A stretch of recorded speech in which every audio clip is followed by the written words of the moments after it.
દશત્રિક આલંબન ત્રિક મનને સૂત્રાર્થનું આલંબન, કાયાને જીનબિંબનું આલંબન, વચનને સૂત્રોચ્ચારનું આલંબન.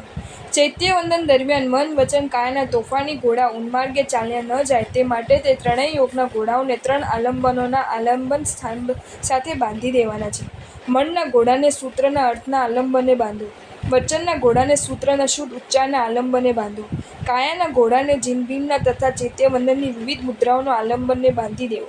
આમ ત્રણેય યોગને વિવિધ આલંબનો દ્વારા સ્થિર કરીને ભક્તિ યોગમાં તકાદાર બનવું, તેનું નામ છે આલંબન ત્રિક. કેટલાક સુપરફાસ્ટ ટ્રેનની જેમ ધડાધડ સૂત્રો બોલી જતા હોય છે. તેમાં અર્થ તો અવધારી શકાતો જ નથી, પરંતુ સૂત્રના પદ અને સંપદા વગેરે પણ જળવાતા નથી. આલંબન એટલે આધાર. કોઈ પણ આરાધના આધાર આલંબન વિના થઈ શકતી નથી. માનવનું મન જ એવું છે કે એને આધાર વિના એકાકાર કરવું મુશ્કેલ છે. જો આધાર મળી જશે તો પછી તલ્લીન થઈ જતા વાર નહીં લાગે. નાનું બાળક જ્યારે રડે છે ત્યારે તેના હાથમાં એકાદ રમકડું પકડાવી દેવાથી બધું ભૂલી જશે અને રમકડા સાથે રમવામાં તલ્લીન બની જશે. ઘરમાં આજે ટીવી વિડીયોના સાધનો ગોઠવાય છે. નાના મોટા સૌ કોઈ સિરિયલો જોવામાં એવા તકાદાર બની જાય છે, બાજુમાં શું ચાલે છે તેની ખબર સુદ્ધા નથી પડતી.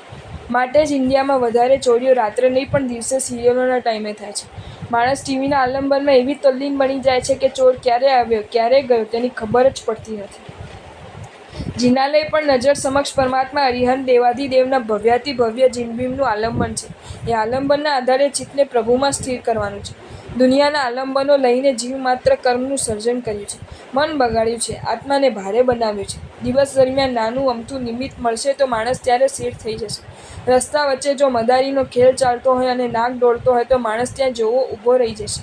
કોઈ વાનરનો ખેલ ચાલતો હશે કે કોઈ જાદુગરનો જાદુ ચાલતું હશે તો માણસ ત્યાં જામી જશે. ટાઈમ ક્યાં જતો રહેશે તેની ખબર સુદ્ધા નહીં પડે. આમ જગતના આલંબનોમાં ચિત્તને ઘણીવાર દૂષિત અને મલિન કર્યું છે. હવે પ્રભુના જિનાલયમાં આવા ચંચલ અને મલિન મનને આરાધનામાં સ્થિર કરવા માટે આલંબન ત્રિકનો ઉપયોગ કરવાનો છે.